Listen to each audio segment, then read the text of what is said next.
So I was talking to a young DJ the other day, just getting into it. Talented. He's liked by his clients. He's been getting work. And he's thinking about getting lights, adding lights. And he said, so what kind of lights should I get? And when I do get them, what should I charge for them? Should there be an upcharge? Hi, it's Bill. This is Creative License. Thanks again for being a part of today's Dog and Pony Show. This time from New Orleans, Louisiana, behind the Dukes of Disneyland, or Dixieland. Disneyland's a different place. The Dukes of Dixieland cruise back there. This is a magical place. And kind of seeing a bunch of things that answer that question. By the way, be nice to my sponsors if you don't mind. Electro Voice, DJ Event Planner, Disc Jockey News, Promo Only, Perfect Portals, and of course, my workshop, The Entertainment Experience. If you want to know more about it, just go to entertainment-experience.com or reach out to me. I'm not that hard to find. Google me, you'll probably get my home address. Anyway, lights. Well, here's what I think about lights. Are you a talented performer that people are coming to you because of your talents, because of how you can move a room or how you can make their experience better? Then if lights are necessary for you to do that, then yeah, you should get some lights. Theatrical lighting can be very helpful, and the way you use them in a theatrical way can be very helpful in how clients are affected by what you do. But charging one way or the other, you know, my question I suppose would be, are you in the business of renting gear? And if you are, that's finding out what the average price is for rentals and things like that are very important. In other words, would you rent the lights all by themselves? And do you? Is that something you offer? Or are you bringing in lights because you'll enhance the experience for the client? Because an enhanced experience has zero to do with the equipment. It might have something to do with the equipment because you think you need it, but the client doesn't care. The client wants the experience. Now, if in fact you need lights to be able to create the experience that you're promising for your client, then you should bring lights.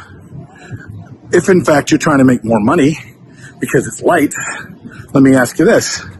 Are you going to work less hard to create an experience without those lights? Because if you're going to work less hard and have less of an experience, then I suppose you should charge less. But you're promising a great experience. And I know for a fact that without those lights, you're still going to do everything it takes to be sure they have an amazing experience. If lighting at times are necessary to be able to do that, then that should be part of your toolbox, right? That should be part of your toolbox, period.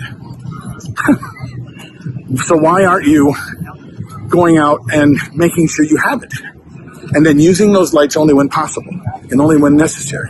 But charging for every toolbox you have and every tool in the toolbox all the time. Because you don't know.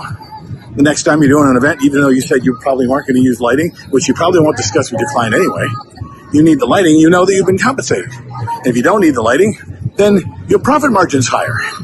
But the truth is, they are not nitpicking. They're not going piece by piece, number by number. They're not looking at the menu as if they're getting cheese or bacon or not. They're just wanting the amazing cheeseburger with bacon that you provide. And whether or not it's fake cheeseburger or fake bacon, as long as their experience is that they had a bacon cheeseburger, then you make your money.